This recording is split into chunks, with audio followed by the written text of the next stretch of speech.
মায়াপুরের সেই বিখ্যাত বিরিয়ানির দোকান সোশ্যাল মিডিয়াতে প্রায় আমি দেখেছি। সেদিন কিন্তু আমিও পৌঁছে গেছিলাম সেই মাসির বিখ্যাত বিরিয়ানির দোকানে।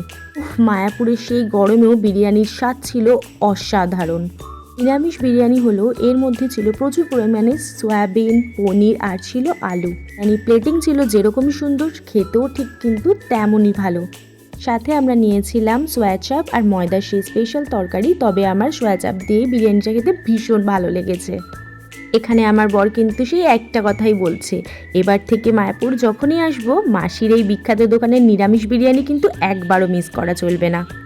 আচ্ছা, তোমরা যারা মায়াপুর গেছো তারা নিশ্চয়ই মাসির দোকানের এই বিখ্যাত নিরামিষ বিরিয়ানি ট্রাই করেছো।